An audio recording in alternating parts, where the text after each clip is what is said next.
Is Nakai's campaign that lonely in patch 6.3.3? He may be a wanderer, but he gets to recruit friends, and that's a lot of the fun. Or so anime tells us. There's a lot to cover, so I've put appropriate chapter indicators. Hopefully they work. Let's get this out of the way now. Nakai can recruit regular Kroxigors, but it comes from his main settlement building at Tier 3, not from any of the military buildings, and Sacred Kroxigors come from Tier 3 of the Skinks building, sort of like usual. At Tier 3, the final version of what starts as a Tier 1 building will give spawning sequence plus 25 per turn. Nakai, himself, is a Horde. He wills into being the defenders of the Great Plan vassals, and the first settlement you toss to their hands becomes the faction capital. This will matter later.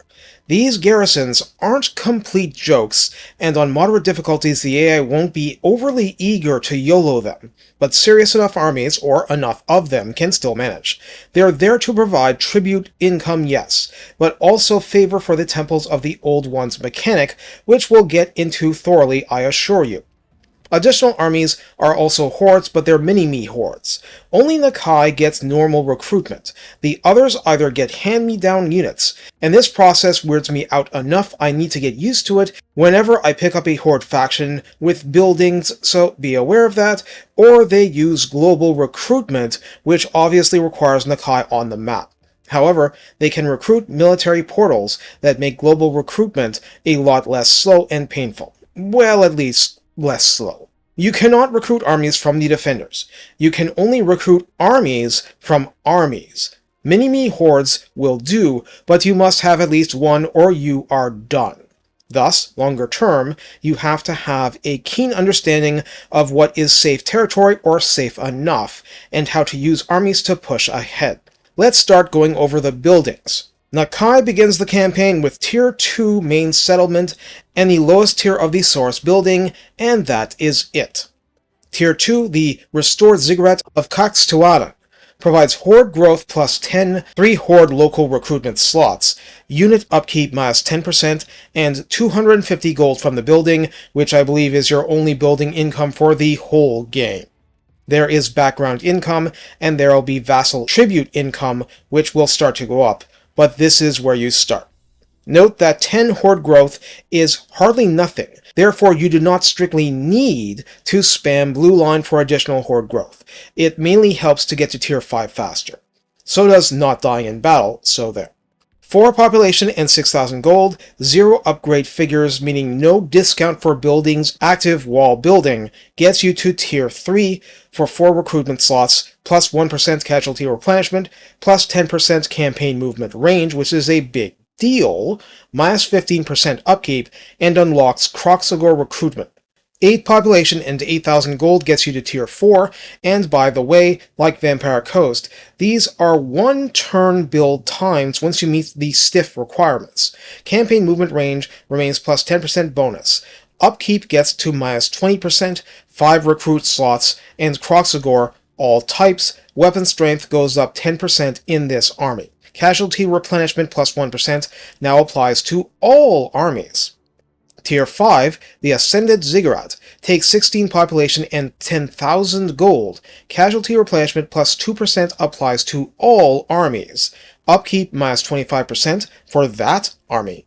6 local recruitment slots. Weapon strength plus 15% for Kroxigors, and physical resistance plus 10% for Kroxigors. Past this, some simple facts. Maximum buildings is 10, which means you can't potentially get everything, especially nowadays. You have to either leave military options on the table, or have to forgo some of the more exotic support buildings. It is what it is. Since the same buildings unlocking hero recruitment add plus 1 to capacity, in practice, Nakai gets capacity 2 of every hero when the building is up to snuff, or you're using a special method we're getting into later. So it's nothing or 2 most of the time. Your starting priest can't be replaced yet, but you have 1 hero capacity for him. The Ruined Spawning Chamber is only capable of giving you basic Source Warriors and Source Spears, as in, no shields to be had, but remember that this is a better deal than the Henwin has, and upkeep savings means it's less financial bleeding to stock up on warm bodies. Well, if you're in the jungle, they are warm, you see. Population is never required for upgrades, but it takes being tier 3 Ziggurat to get to the restored chamber that can cough up shielded versions.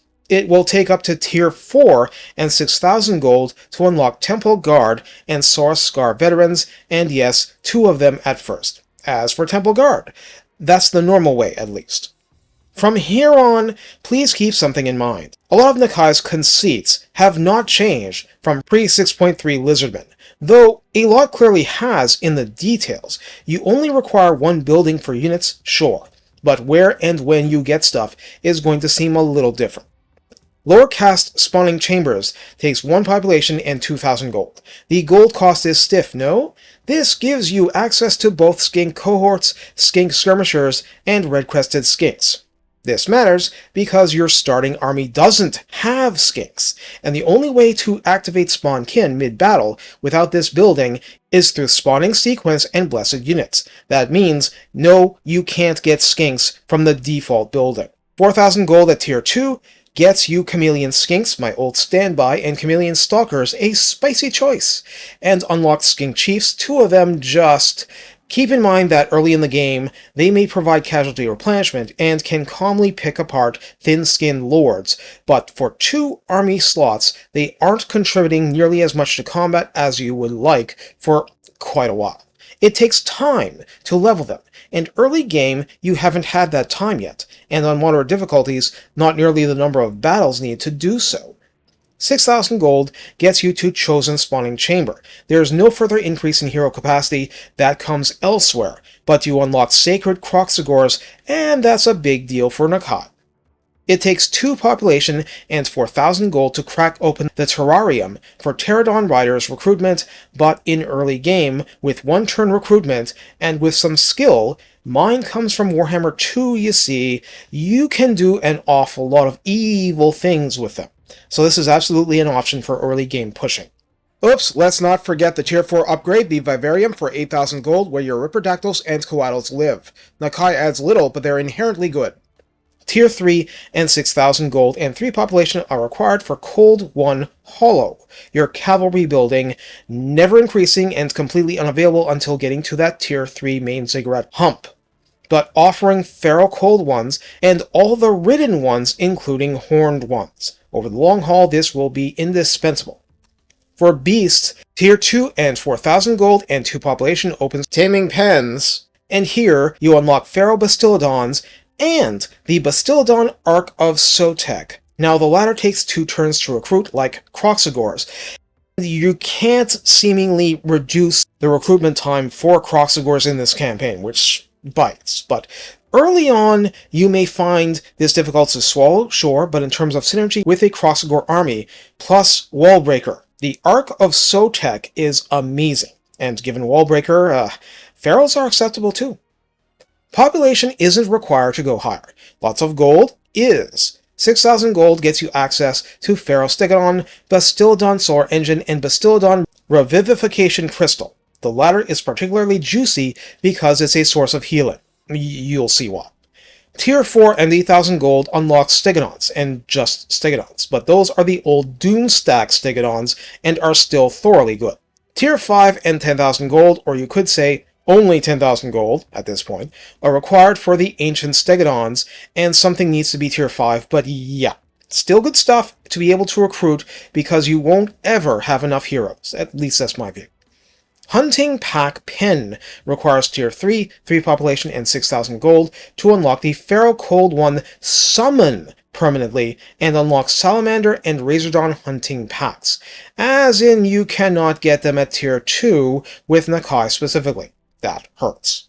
Tier 4 and 8,000 gold unlock Ancient Salamander. Tier 5 and 10,000 gold are required to unlock both Dreadsaurians, Feral Carnosaurs, and Feral Troglodons, as in you can't get any of that stuff until Tier 5, and no double dipping for Dreadsaurian capacity. 3 population, tier 3 and 6,000 gold are required for Sacred Contemplation Chamber, and all you get out of this is unlocking Skink Priest recruitment, so 2 capacity if nothing else happens. Star Chamber takes 8,000 gold in tier 4 settlements, and here's where you unlock Skink Oracles, as in, you cannot get them prior to this, at least not normally. Oracles are gated behind the tier 4 level by default. Think about that for a moment. That's a lot of time. Horde growth and gold. That's a lot of healing you're not getting for a lot of the game. It's a big deal.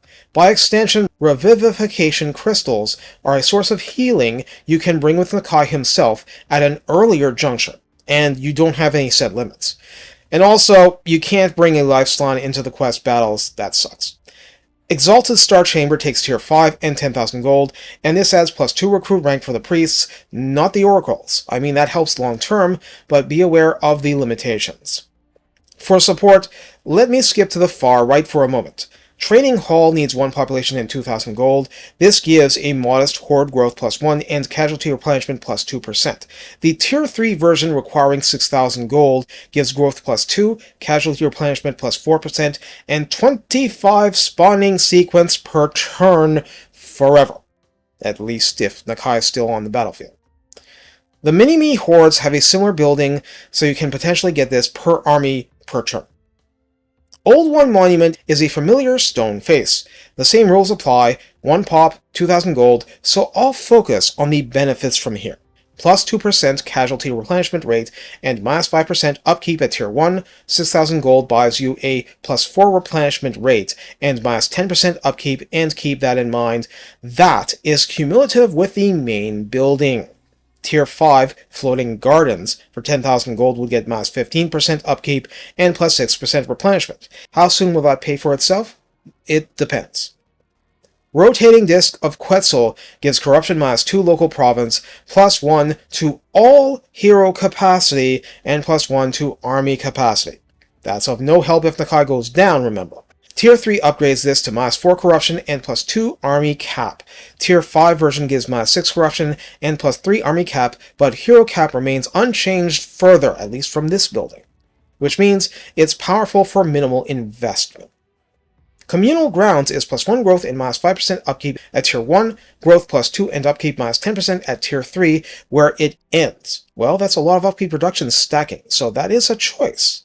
Portal Nexus provides growth +1 and recruitment cost -6%. The tier 3 version doubles to growth +2 and recruitment cost -12%. It's nice that something does this. We're done for Nakai's own buildings. For minor hordes, the Refurb Temple offers horde growth +10, Operational Ziggurat grants upkeep -2% at tier 2, and Holy Ziggurat offers upkeep -5%. Lower Portal of Quetzal offers +1 growth and reduces global recruitment duration for Skink cohorts, Shielded Source Warriors, and Source Spears, and that's it. That takes 1 population, 2,000 gold. 4,000 gold upgrades to +2 growth and adds -1 global recruitment duration for a horde of other infantry. 6,000 gold gives growth +3 and adds -2 turns to recruit Kroxagors. Of course, Nakai needs to be able to provide them. Lower Portal of Talenzala. These will provide horde growth following the earlier examples, so let's focus on other benefits. Pterodons and hunting packs are recruited at 1 turn instead of 2. Tier 2 reduces recruitment for Cold One Riders by 2 turns, minimum 1 turn. Doesn't mention ferals. Tier 3 takes 1 turn off Ancient Salamander and takes 2 turns off Coatl and Ripperdactyls. Lower Portal of Itzil provides -1 turn for Feral Bastildon and Feral Stegodon, which means 1 turn recruitment for Feral Bastildons in secondary armies. Tier 2 changes that to 2 turns shaved off Feral Bastildons and Stegodons, and also 2 shaved for non-Feral Bastildon units. Tier 3, this is important. This building adds +1 to Dreadsaurian and Feral Dreadsaurian capacities. In addition to the previous benefits, most dinos left over get -2 turn recruit, but Ancient Stegodons and Dreadsaurians get -3 turns. Of course, the recruitment cost is going to be pretty nuts this way. Anything you can do to reduce that is good. Meditation Chamber is one of 3 support buildings that only exists in a Tier 3 state, so that's 3 population, 6,000 gold.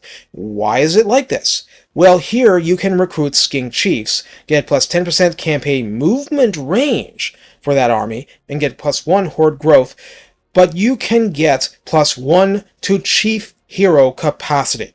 Now the light crystal goes off, and we understand now. This is how we really pop off with hero caps. Sentinel Hall does similarly for Source Scar veterans, who in other factions, and for Nakai's own army, takes a Tier 4 building. Also plus 50 flat XP gain per turn for units. It's something. Altar of Enlightenment opens recruitment for and increases capacity by plus 1 not only for priests, but also skink oracles at a Tier 3 building. Because the mini-me hordes only go up that far, duh. But we want more oracles, so hey. Communal Grounds is like for Nakai, minus 5% upkeep and token horde growth at Tier 1, minus 10% upkeep at Tier 3. Portal Nexus gives recruitment cost minus 6% at Tier 1 and minus 12% at Tier 3, and I think I just said, you kinda want this beaten down. Training Hall gives replenishment plus 2%, Tier 3 gives plus 4 replenishment, and 25 spawning sequence per army you have this building built in. Per turn, forever, or at least until the army is destroyed. So that is how you're expected to pop off with sequence as Nakai, long term anyway. Our second section will be sort of brief and is on Rites. Rite of Awakening costs nothing, is unlocked when you finally get to 20 units, and costs up a Slan recruit, and 250 spawning sequence flat. Nakai has no way to increase this further with province commandments, but there is a tech late in the tree. There is a 5-turn cooldown globally to other rites when Nakai does this. Rite of Rebirth is Nakai's version of Primeval Glory, but what happens is an army full of blessed units appears at the capital of the Defenders of the Great Plan. You also get 3 dinos added to your pool for summoning if you have the sequence for it, but you won't achieve really high levels of that without the buildings I described earlier. So you're wondering how that's worth anything to you. Well, they're your vassal. No, you can't outpost recruit with them, but how about if you have, 100 allegiance points? Can you just borrow that army for 10 Yes, you can! So of course you're unlikely to justify spending 350 favor down the drain for this, unless you're really pushed to the wall and operating near that capital. In other words, enemies are making big pushes into your defender's allies' territory. But it's an option. Rite of Allegiance unlocks super early and takes 200 favor, but also has 5 turns duration, 10 turns cooldown. All it does is causes enemy armies stepping on the defender's lawn to take attrition damage. Has its uses if you're working with your defender bros. Rite of Mastery has a 5-turn duration and a 20-turn cooldown and takes 3,000 gold. That means it's the only one here that takes actual gold. And won't even unlock until you recruit 3 Kroxigor units. Not own, recruit freshly. Your starting ones don't count. This gives you an additional plus 2 recruit rank for Kroxigor Ancients, grants recruit rank plus 1 for Kroxigor units, plus 15% weapon strength for Kroxigor units for all armies, plus 20 armor for Kroxigor's all armies. It has its place. Our third big section is Temples of the Old Gods. This won't matter until you start conquering settlements and handing those over to the defenders. But in Old Norscan style, you have colored flavors, and these gain you the ability to buy temporary boosts with favor that piles up both from the conquests and passively from more defenders' settlements, and also benefits that passively build up from the sheer number of temples devoted to one cause. Thus, old benefits will be superseded by better ones. As soon as you get any temples at all, you can select the top option. Let me go through these first because they're important. Green, Quetzal, for 150 favor gives Glyphs of Defiance, and while it says shared with the defenders, how would this work for Nakai? Under Siege, attrition minus 20%, leadership plus 15, and melee defense plus 10. This lasts for 5 turns. Red, Itzel, gives post-battle income plus 50% and plus 25% campaign movement range for all armies for 5 turns. This can be a very big deal in strategic situations. That's why I'm mentioning it. Blue, Zolanka, has a similar 150 favor 5-turn deal as the other two. Horde growth shoots up plus 10 per turn, and Vassal Tribute goes up plus 50%. You'll get a benefit for this, and exactly how much will depend on your situation, but plus 50% is not nothing. So if you're not constantly fighting, this might be the better option short term. It's trading something that's not gold to get gold. That matters. When you get enough green temples, it's just easier to say that way hereafter.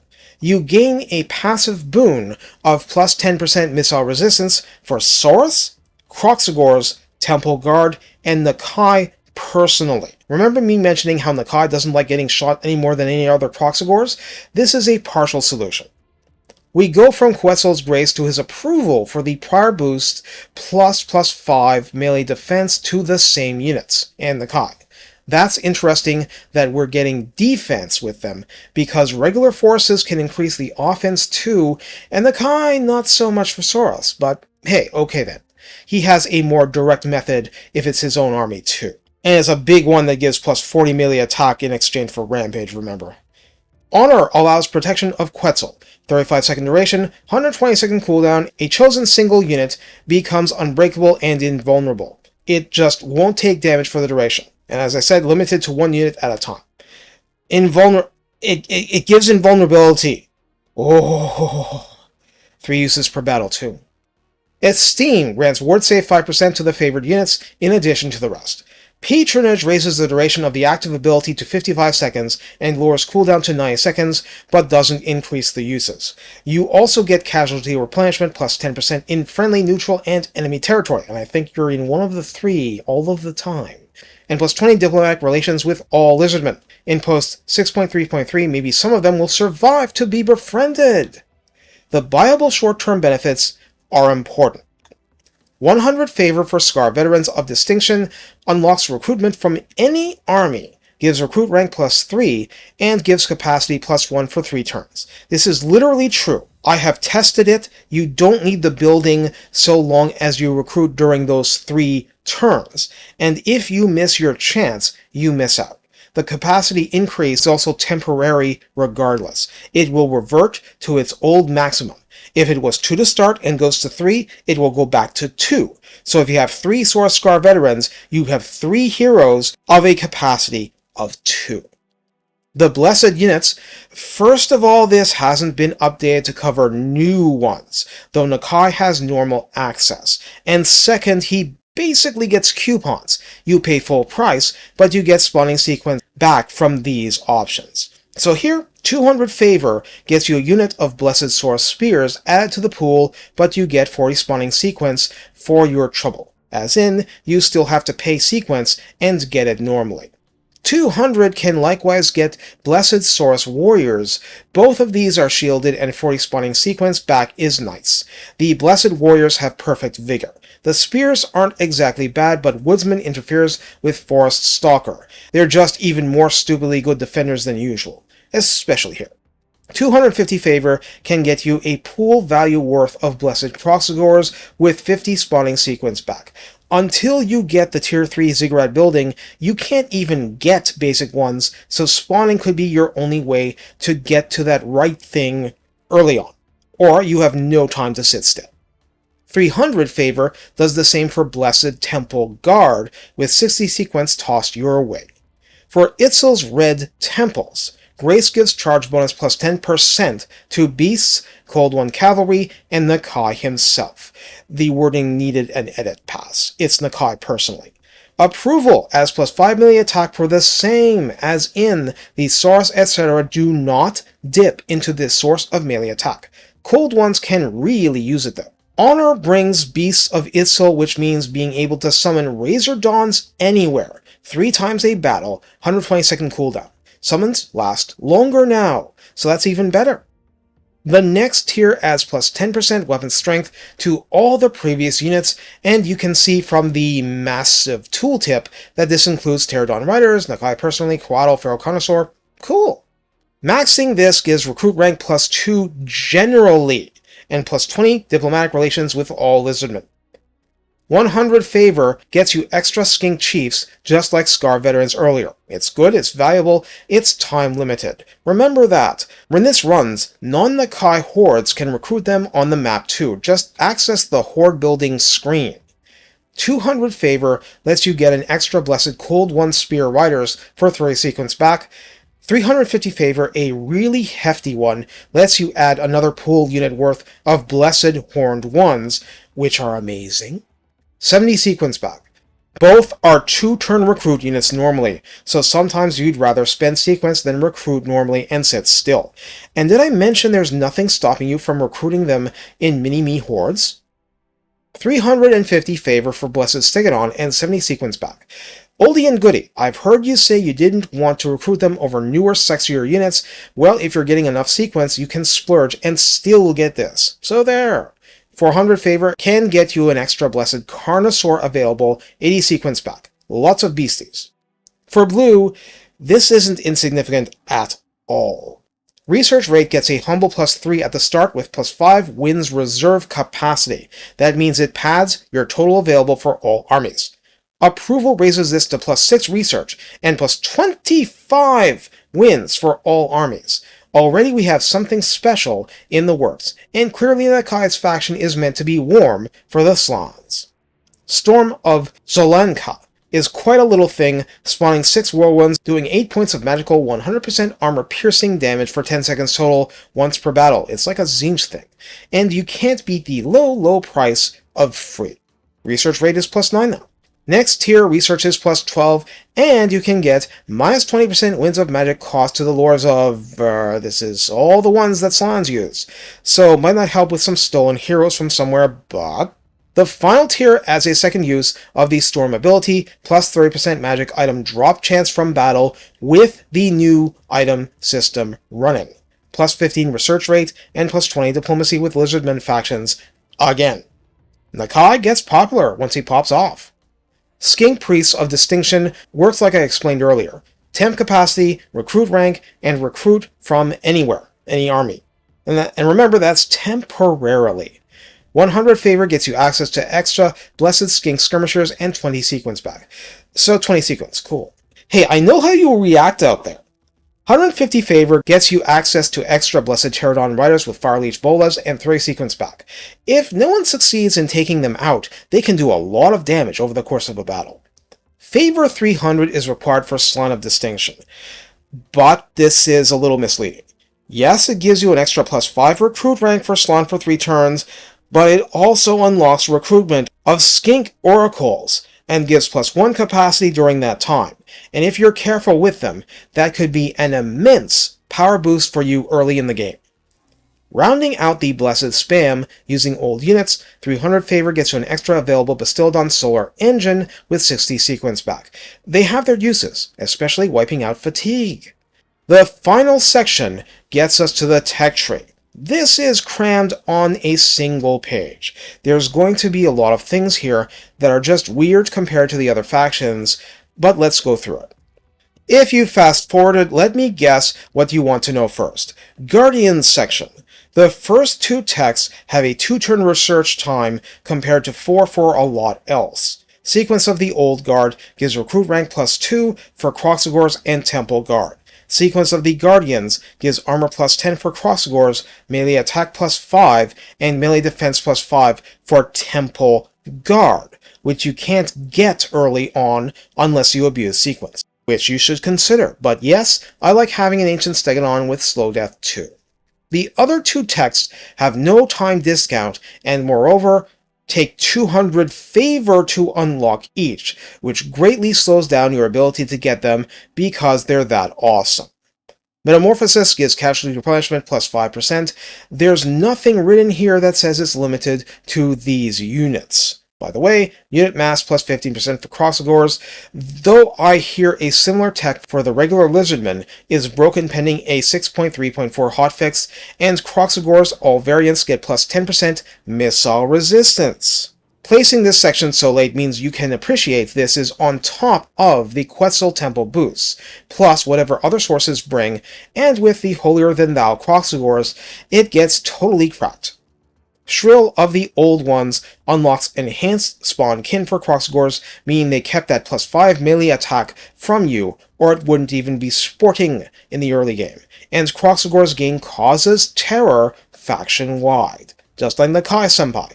Requiring only time and research points, 4-turn default Sequence of Greater Source grants plus 2 recruit rank and minus 20% fatigue buildup. Remember, the Blessed Warriors have no fatigue buildup ever. Also, the reduced fatigue part applies to Temple Guard. That's just like the regular tech tree. Sequence of the Warrior grants plus 5 melee defense and plus 10% weapon strength, so they hit even harder. What's not here? Melee attack! It's not here. Greater Skinks grants plus 2 recruit rank, the same reduced fatigue buildup we just talked about for Saurus, and enhanced spawn kin skink version, so plus 5 melee defense around Kroxigors. They can use it. Sequence of the Skirmisher is helpful, but only, quote-unquote, adds plus 10% weapon strength and plus 10% missile strength. In the Cavalry section, Sequence of the Beasts only does one thing, granting Strider to Cold One Cavalry. Nakai's army has Woodsmen anyway, though. Sequence of Exotic Weapons gives Pterodons ammunition plus 20% and tilts 4 points from base to armor-piercing damage for the missiles, even for Fire Leeches. Mounts provides plus 2 recruit rank to lots of stuff, including Ripperdactyls, grants speed plus 5% to Cold One units, charge bonus plus 10 flat to the same, and ammunition plus 20% to Pterodon Riders. That means plus 40% ammo from techs.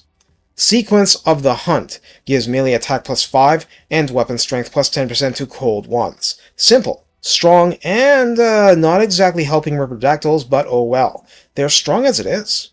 For the big dinos, Greater Beast provides recruit rank plus 2 for lots of stuff, and missile resistance plus 10% to Bastiladon and Stegodon units. There's lots of those, okay? Beastkeepers provides minus 15% upkeep for big dinos, and provides immunity to psychology to all mounted characters, which usually means little unless it's a Cold One, Horned One, or Pterodon or Ripperdactyl, and not the bigger stuff.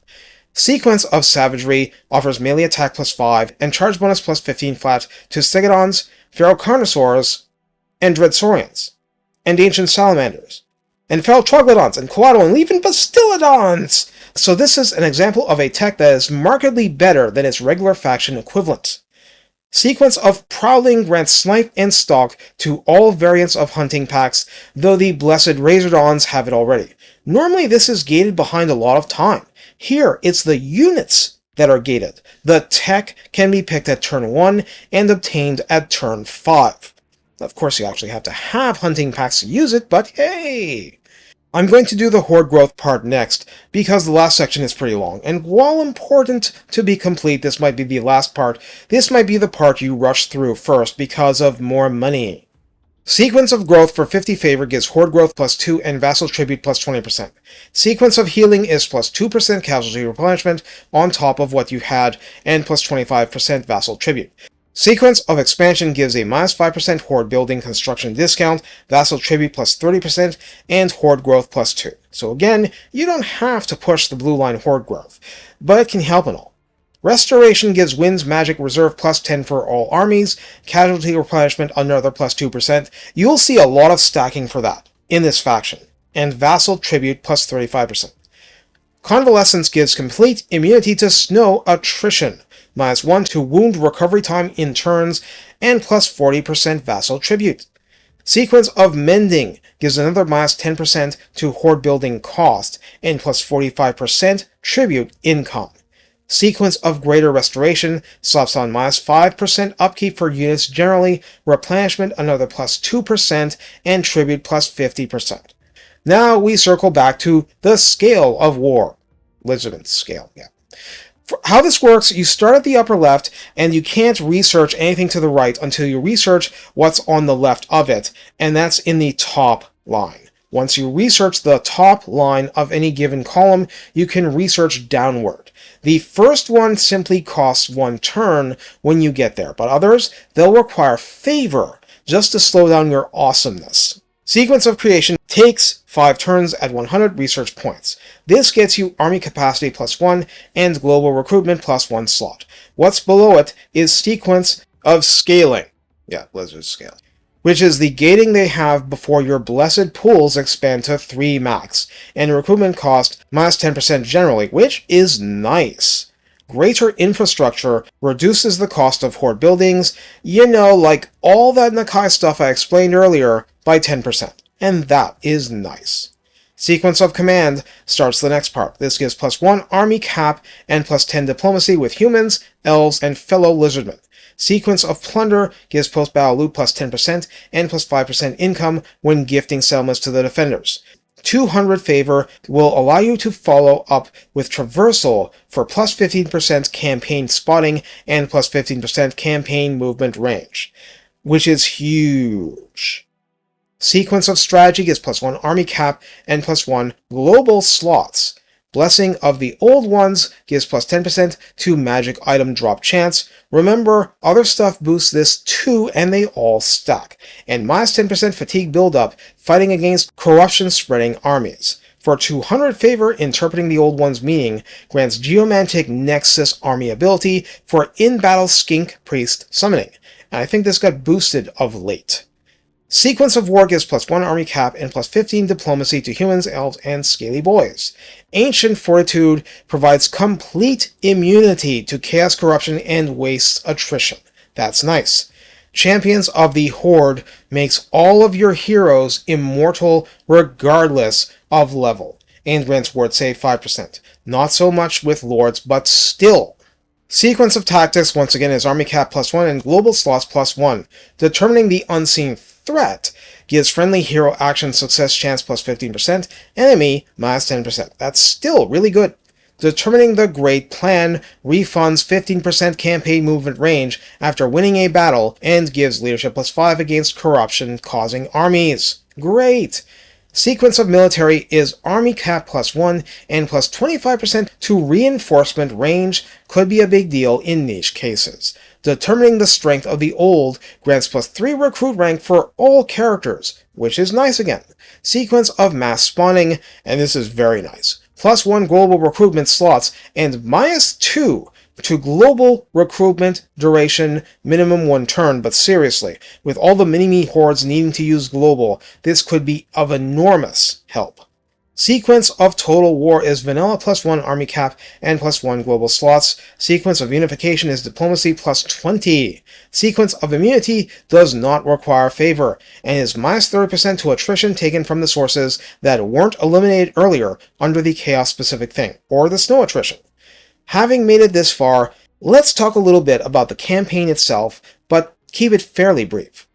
Golden Tributes is an insanely placed quest battle at rank 7 unlock because you have to fight a full army of decent Vampire Coast stuff and get to tangle with Luther Harkon to save Itza from a bad time. There are allies fighting and all that, but it's still a lot to face. The Ogham Shard is fighting lots of Chaos stuff, and a lot of that is Chaos Knights. So if you were shy about wanting more Temple Guard with you, that's a very, very good place to bring them. One of your biggest challenges in the game will be how to start building up secondary armies versus bringing one lizard armies and not having them Beastmen or Skaven ambushed into non-existence. Everyone will be gunning for them. They want those Slans dead. If it wasn't for your quest battles, you could almost try specifically to use Nakai as a recruitment bot and have Slans and others do a lot of the battle heavy lifting, but he's also very good at turning okay to great troops into ferocious whirlwinds of destruction. In fact, most of his trouble is probably going to be spread out ranged factions, but even charging Crossagores can do a lot, if allowed to. Basically, there are people who argue Temple Guard have no reason to exist, but Slan give them a reason to exist if nothing else. They can be stupidly powerful. You don't need to worry about a lack of artillery in practice, lots of masked Segedons, as much when you have Slan magic to rely on. Of course, that means having winds to use, but you can work on that. Nakai needs priests in his own army to compensate, but it's still something. Point is, you really need to take advantage. What about Nakai's turn 1 battle? Well, first, you don't have to go at it in turn 1, because the enemy isn't going to recruit units on turn 1. Second, while I experimented successfully with using Blessed Skink Skirmishers, you'll probably prefer the Skink Javelins over the long run.